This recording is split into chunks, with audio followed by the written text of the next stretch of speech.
Hi family, Dr. Jackie here and welcome back to my channel. Happy Thanksgiving, happy holidays. As we enter into the holiday season, I thought it was important to create another video just honoring the victims of black femicide for 2022. Every year the statistics get tighter and tighter in terms of how often a black woman is unalived in this country, especially in the United States.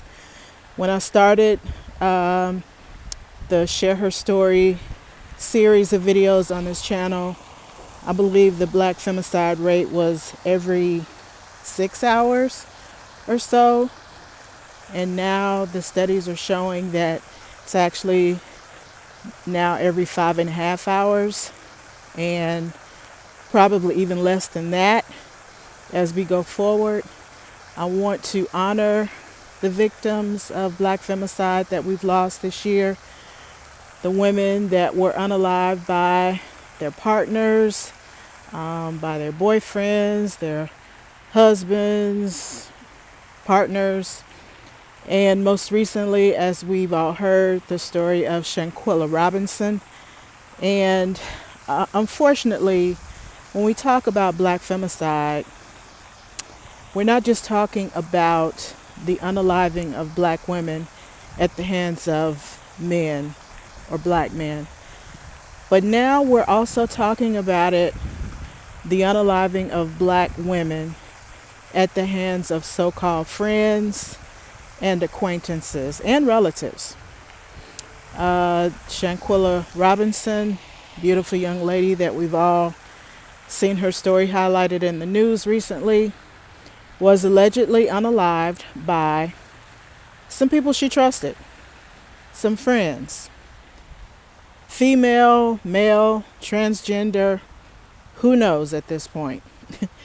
The point is that when we talk about black femicide, and when we talk about the unaliving of black women at the hands of others, we have to now include, unfortunately, at the hands of female friends, people posing as friends, people who I'm sure she believed were her friends, or else she wouldn't have traveled to a whole other country with them. And unfortunately, this has caused us to, or really forces us to, expand the definition of vetting. You know, we talk about vetting, we talk about making sure that the men in our lives, or the men that we are considering to be in relationships with, that we vet them, that we have our standards, our expectations, and our boundaries, and that we measure all of those romantic relationships against those standards, expectations, and boundaries that we've set for ourselves. But not only do we have to do that in terms of the romantic relationships that we choose to consider, well, we have to also do that in terms of our friends, or in terms of people that we would otherwise consider to be friends. We have to have boundaries when it comes to friendships as well. Not just the romantic relationships that we choose to consider, but also for the friends that we think about including in our lives. Because as we're coming to find out, everybody who poses to be, or who poses as a friend, is not necessarily a friend, right? Especially if you have something that they don't. So apparently Shanquella Robinson was an up-and-coming entrepreneur, beautiful young woman, had two businesses from what I understand. One was a hair braiding business, and the other a women's clothing boutique, and had some cash on her, apparently, also. And as more and more information comes out, and as we learn more about this story, and I hope that the investigation is heating up, because those who are responsible for her unaliving should be held accountable. But we don't know what the circumstances were with regards to the events that led up to her being unalived. We do know what's been shared in the news about who she was and who she was aspiring to be. So when it comes to vetting friends, and we talk about relationships and not dating down in terms of relationships, we should also carry that same mentality over to how we select our friends. So if she had, say, for example, $25,000 on her, or, a significant amount of cash, and they didn't, that might have been a reason. That might have been a motive. The point I'm making is this. If we're going to level up and position ourselves so that we are not dating down, should we not carry over that same mentality in terms of how we select our friends? If our friends aren't on the same level as we are, not saying that, you have to consider yourselves to be better than anybody else, but when it comes to travel partners, close friendships, people that you confide in, there has to also be boundaries, expectations, and standards. We can associate with a myriad of different people, right? We can offer advice, counseling, business tips, how we did whatever we did in order to get to where we are. But in terms of people that you're going to bring in closer, it shouldn't be a free-for-all. It shouldn't be any and everybody. I think sometimes we think that the more people we have around us, the more people we can call them as a friend, quote unquote, the more popular we are, or the better we are on some level, which I don't get. But what I'm saying is this: we have to have that same level of scrutiny when it comes to the people that we allow to be close to us in our lives, because everybody is not your friend. Everybody does not have pure motives. So that could have been, and again, we'll find out more as the investigation continues, but it's something to think about. I think especially for this generation, because we live in a social media type generation, right? Celebrity status type generation.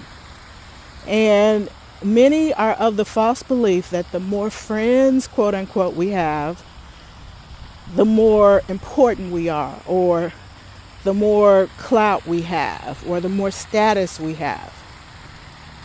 And what I'm finding out to be true is that more often than not, the fewer people you have extremely close to you, the safer you tend to be.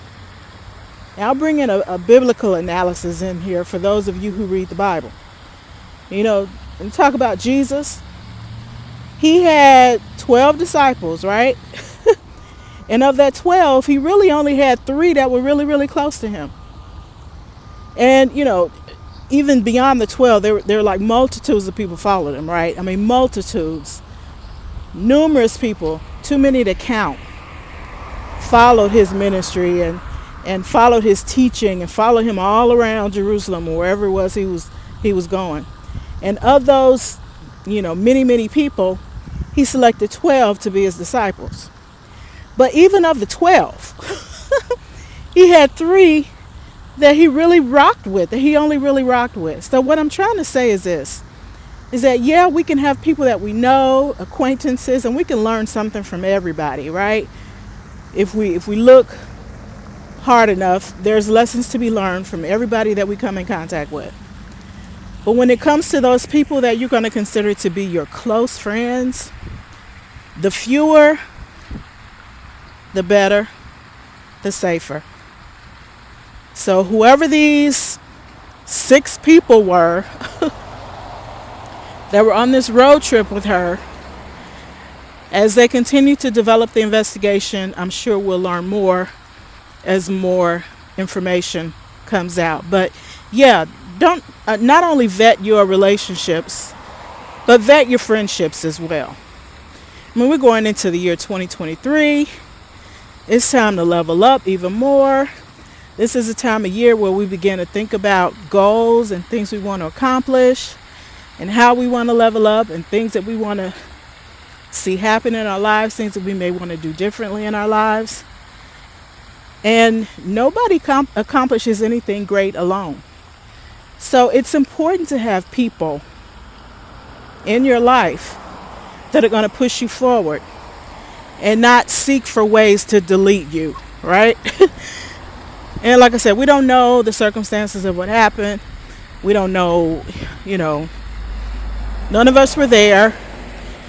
But I hope that we find out more as the investigation continues. So yeah, vet your relationships, your romantic relationships, potential relationships, vet potential friendships, and also vet in terms of your work arrangements, right? Many of you may be building businesses or looking to build a business like this young lady was. You may be looking to move to another job or some other way to support yourself. Make sure that the opportunities that you choose are aligned with your vision for your life. Whether it's a job, whether it's a career opportunity, whether it's a business opportunity, whatever it is that you're looking to aspire to going forward, be sure to ask yourselves those same questions that you would if you were considering someone for a relationship. Are there boundaries, standards, and expectations with regards to this job, right? Does this job allow me the opportunity to have a healthy work-life balance, for example? Or does this business idea align with who I am as a person, with my goals? Am I doing what I do organically, or does it feel like work? Does it feel like drudgery? Am I, pushing myself to do something that I really don't want to do, but it gives me a paycheck, right? Position yourself in life so that you can make those choices, and so that you can make the best choices for yourselves. So yeah, it's time to vet, ladies. It's time to really seriously vet everything, every decision that we encounter ourselves with, every decision that we find ourselves having to make in terms of the type of men that we engage with or not, the types of friendships that we allow or surround ourselves with, our tight circle, those who should be in our tight circle, those who should be friends at a distance, and those who just may have to be some people that admire us from afar. But we have to make those choices. And then finally, vetting opportunities that come your way, whether it's in terms of a business idea, moving to another job to make more money, making sure that we ask ourselves a question: does this opportunity align with my goals? With my goals as a person, who I want to be, how I want to show up in the world? Or am I just moving from one place to another and it still feels like work, or it still feels like drudgery, right? Life's too short. Life's too short to do something every day that you hate, or to be in a relationship every day with someone that you are extremely unhappy with, and you know that the relationship is going nowhere, whether it's a romantic relationship or friendship. It's time to put yourself first. It's time to allow yourself to experience the happiness that you dream about. without apology, without the pressures of social media telling you you have to have this ambition or else you're not a woman, right? Or else you're not a human being if you don't think like this or if you don't desire this or that. You define what happiness and success looks like to you. And you have every right to do that. And it does not have to include settling for a toxic relationship. It does not have to include allowing so-called friends in your life who really have ulterior motives, but just so that you have some friends, you keep them around. And it does not include settling for a career opportunity or a job that's not fulfilling, and the only benefit that you're getting out of it is a paycheck. And really, maybe that paycheck is just enough to put gas in your car to get you home and back. It's time to make some tough decisions. Give yourself permission to do the work, ladies. I'm so proud, so proud of so many black women who this year alone have decided to say no to toxic relationships. So proud of so many women this year who have set boundaries, standards, and expectations in terms of the types of men that we engage with. And I honestly believe that the videos that I've shared on this platform, the Share Her Story series especially, has, if for no other reason, well, of course, honored the lives of those victims, but also caused black women to pause and think, hey, this could have been me. I could have been one of those featured stories on this channel had I not got out of this particular relationship. And that's, if for no other reason, at the end of the day, if it helped to save one life, then it's been worth it. It's been worth the creation of that content. Because to be quite honest, creating content surrounding black femicide is emotionally draining. But at the end of the day, if it saves one life, then it's well worth it. And I know that my labor has not been in vain. So thanks for listening. Happy holidays. Begin now making decisions that help you become a better person by the people that you surround yourself with. And again, rest in peace to the beautiful Shanquella Robinson. And I pray that God gives peace to her family and those who knew her and loved her. And may she rest in peace. Be sure to like the video. Be sure to share the video. And hey, if you've listened this far, you might as well subscribe, right? I plan to continue to make content regarding Share Her Story, add to the Share Her Story series, because unfortunately, black femicide has not gone away, as we see. But I also want to incorporate some other healing videos on this platform to help women, especially black women, to empower them to make better choices in terms of romantic relationships, friendships, and career opportunities. So, all right, God bless. Happy holidays, and we'll see you soon. Bye.